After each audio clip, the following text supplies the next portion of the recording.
Football ইংল্যান্ডে গিয়ে লিগে খেলেছি 1990। কি আরে বলুন কি? অত্যন্ত কম বয়স, পয়সা দিয়ে নিয়ে যেত খেলার জন্য, ভালো ইনকাম। ওই টিচার শ্রেষ্ঠ টিচার, আমি অক্সফোর্ডের 3 বার শ্রেষ্ঠ টিচার হয়েছি। আজকে বলে ফেললাম ফট করে, এটা কেউ জানে না, আমার পরিবারও জানে না। ব্রিটিশ একজন মডেলকে আমি কালেমা পড়ালাম, ব্রিটিশ মডেল ছিলেন তিনি। তখন আমি ব্রাইটন ইসলামিক সেন্টারের খতিব, 90 সাল। সঠিক বলেছেন, আপনার বুদ্ধি ভালো।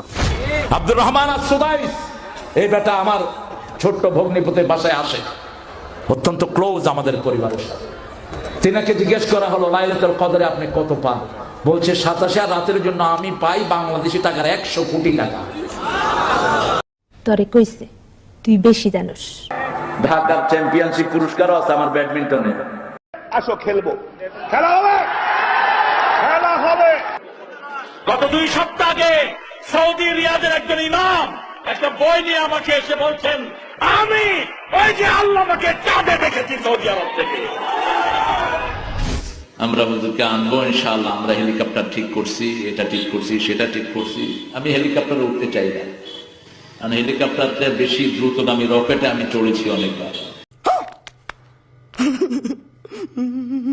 দুনিয়ার সবচেয়ে বড় পয়সাওয়ালা বেলগ্রেড আইফোনের মালিক দেখা হয়েছে আমার সাথে। স্যামসাং কোম্পানির মালিক আমাকে দাওয়াত করলেন, মিস্টার স্যামসাং। তিনি ইংরেজি বুঝেন না, অন্য ভাষা বুঝেন না, শুধু কোরিয়ান। আর আমিও কোরিয়ান কিচ্ছু বুঝি না। আমার টুপি ওর মাথা দিয়ে দিলাম, মিস্টার স্যামসাং পৃথিবীর শ্রেষ্ঠ একটা কোম্পানি। ডোনাল্ড ট্রাম্প, এই ডোনাল্ড ট্রাম্প আমার সাথে অনেকবার সাক্ষাতের অবস্থা হয়েছে, আমি যাইনি। এই ট্রাম্প হলো তার পারিবারিক লকব, এই তারাম। এই লোকটার দাদা পরদাদা ছিল সিরিয়া, হাদিসে তার নাম এসেছে। সিরিয়া থেকে তার পরিবার বিভিন্ন ভাবে মাইগ্রেটেড হয়ে এসে তার পরদাদা আমেরিকা গিয়েছে।